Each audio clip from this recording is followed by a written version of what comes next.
Right, Shalom. First, I'd like to give all praises unto Yahweh, Bahasham Yahweh Shai, and double honors unto the apostles and elders of Great Millstone, and honors to you brothers out there on the highways and the byways teaching His word in all sincerity and in truth. Shalom to you brothers and sisters out there that's listening and learning, supporting the ministry. And I want to just address a comment made by an individual going by the name of J Bar. Okay, so we're gonna get straight into it. It says a recent Stanford study shows the Jews of today are descendants.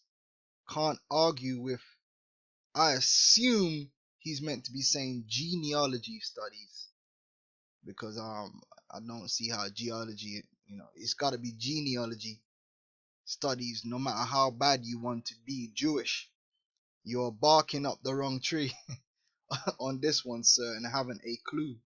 I suggest you Google and start reading, then sticking to learning your own history, cause you're leading your people in the wrong direction. Okay, so let's deal with this. All right, Stanford.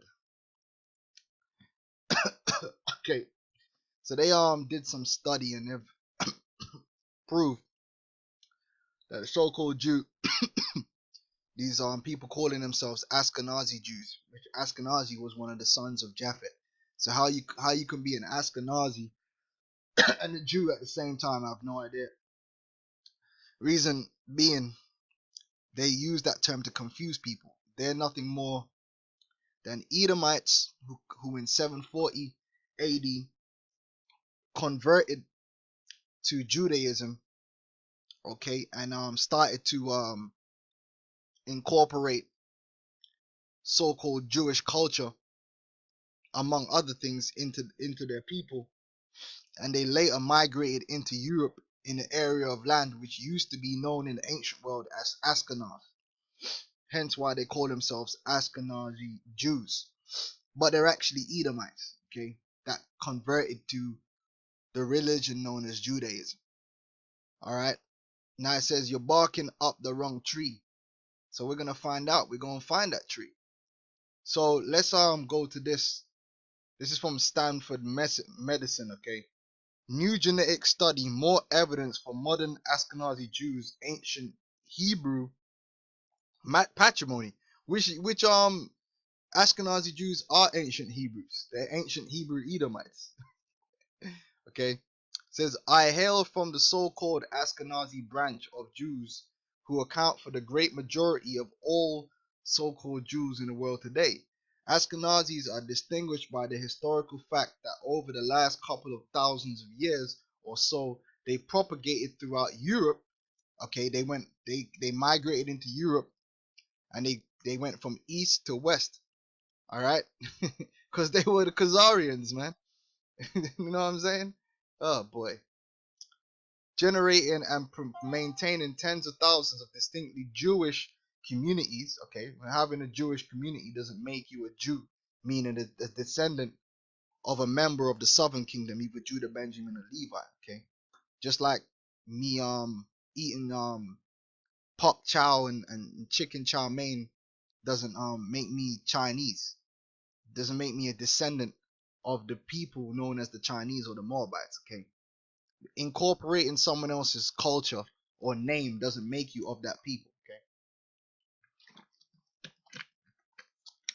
in diverse countries spanning the entire continent. My dad was born in Lithuania. My mom came from an Eastern European region that has belonged to any one of about half a dozen countries, depending on what particular year you happen to be talking about. My mom and dad grew up in Russia near the Black Sea. Tradition holds that, though, that Ashkenazi Jews ultimately trace their origins straight back to ancient Israel. Yeah, that's tradition, but that's not the truth, okay? Whence most Jews were expelled en masse in 70 CE by their Roman conquerors and sent skittering to all parts of the globe. Jews who initially fled to Spain and Portugal were referred to as Sephardic, which those Sephardics whose lineage actually by their father go back to the original Sephardic Jews are actually real Jews. They're Israelites. Alright, but many of the people calling themselves Sephardic today, they have intermingled with the Ashkenazi, and because they go by mother's lineage, a lot of them are really straight up Edomites. Those who took up residence in Iran, Iraq, and northern Africa are designated the Mizrahi, which there are many of our people that are among in North Africa and these regions, of course. But in the late 1970s, I read what was then a recent book titled The 13th Tribe, written by polymath Arthur Koestler, advancing the theory that today's Ashkenazi descend not from the Holy Land, but rather from Khazaria, a medieval Turkic empire in the Caucasus region, whose royals, caught between the rock of Islam and the hard place of Christendom, chose the politically expedient course of converting to Judaism, which that's the truth, my man.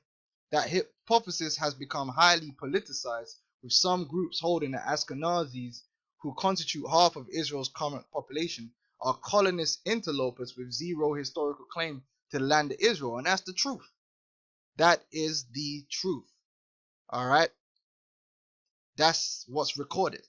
Plausible at the time, the Khazar origin premise has crumbled under the onslaught of modern molecular genetics. We just overturned all the records that were found proving we're not Israelites using molecular genetics.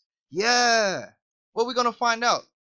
The latest volley, a study published this week in Nature Communications, the study senior author, Stanford geneticist Peter Underhill, PhD, works in the lab of Carlos Bustamante, PhD, whose is a PhD. Oh man, he must know what he's doing. Whose high-resolution techniques have highlighted the historical hopscotch of other migratory peoples. Underhill, Bustamante, and their co-authors analyzed the Y chromosome, a piece of human genome invariably handed down father to son, of a set of Ashkenazi men claiming descent from Levi, the founder of one of the 12 tribes of Israel. Names such as Levi, Levine, and Levit, for example, bespeak a Levite heritage. No, it just means you're claiming to be Levites. It doesn't mean you're from Levi because you got a name Levi, okay, or Levine, okay. If Ashkenazis were the spawn of Khazar royals, their DNA would show it, but those Y chromosomes were as Levantine as Levant sandwich. The same genetic signature popped up on every Levite sample, as well as a significant number of non-Levite Ashkenazis, strongly implying descent from a single common ancestor who lived in the Fertile Crescent between 1,500 and 2,500 years ago. This signature is absent in the Y chromosomes of modern European non-Jewish men and in male inhabitants of what was once Khazaria. Yes, 2,000 years is a long time and a fellow gets lonely. Genetic studies of mitochondria, tiny intracellular power packs that have their own dollop of DNA and are always inherited matrilineally, have conflicted. Contrast this with, but in combination with broader studies of entire genomes, suggest that a bit of canoodling transpired between Ashkenazi men and local European women, in particular Italian women, blah, blah, blah, blah. Now, my first question to you is, when you made this assumption that the Ashkenazis, they had some kind of marker which goes back to the Levantine. Well, first of all people come from the Fertile Crescent. Alright? I don't know if you guys know biblical history, but Noah's Ark landed in Mount Ararat, and all peoples at that time dwelt in that region known as the Fertile Crescent. That's your first mistake. Your second mistake is the Ashkenazis are Edomites, alright? And as you will find out, they're Hebrew Edomites, and they lived in the same region as Israel. So if you're saying you traced some marker in DNA with some bullshit back to this area of land thousands of years ago, which, by the way, did you go back in time and get a genetic sample of the people that were living 1,500 BC? I mean, did you do that? Because if you didn't, then pretty much all your studies, all your results are assumptions, because you don't have the base samples to deduce this from. You do not have the DNA samples of the ancient Israelites. You do not have the DNA samples of all the peoples in the Levant to make an accurate result. So it's not proof. Alright? And the Khazarians came from Esau, from Edom. So they didn't originally live in the Khazarian region. So you finished. You're through. You're trying real hard, but see, this is what the devil does. He tries to make things scientific. Oh, molecular genetics. But at the end of the day, It's all bullshit. All right. It's strongly implying is not proof, my man. Strongly, do you know what the implication is? You know, if someone is implicated in a murder, it doesn't mean they committed that murder. Let's look at the word implicate, or to imply. It strongly implies. It says indicate the truth or existence by suggestion rather than explicit reference. All right, how the hell you gonna come and try to push this off like you got some cast iron proof, my man? And at the end of it all, the crux of what you're claiming you proved is that the Ashkenazi Jews have a single common ancestor who lived in the Fertile Crescent between 1,500 and 2,500 years ago. Like, let's look at that time span, in 1,000 years time span. You know, oh my days. You know what I'm saying? Yeah, Esau. I'm going to show you who your ancestor was. All right, Esau. There you go, right there. All right. Abraham was one of your common ancestors. Eber. All right, you got hella common ancestors that lived in this region. You didn't begin in Khazar. See, let's get some evidence here, man. Recorded history. So all this genetic mumbo jumbo, okay? Tracing your lineage genetically in the ancient world is impossible to be exact because of 1, mutations which occur regularly, 2, regular migrations, 3, regular mixing, 2, a lack of samples from any period in time prior to the modern day. You have a lack of samples, okay? So DNA is worthless. Or if you want to find out who the father is, you could do that. You ain't going to find out who the forefather is because you don't have the evidence. You don't have the sample. Strongly implying. These are some clowns. Let me get this information here real quick.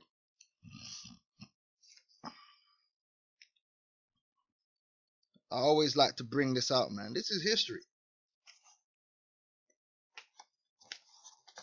Now, this is from the book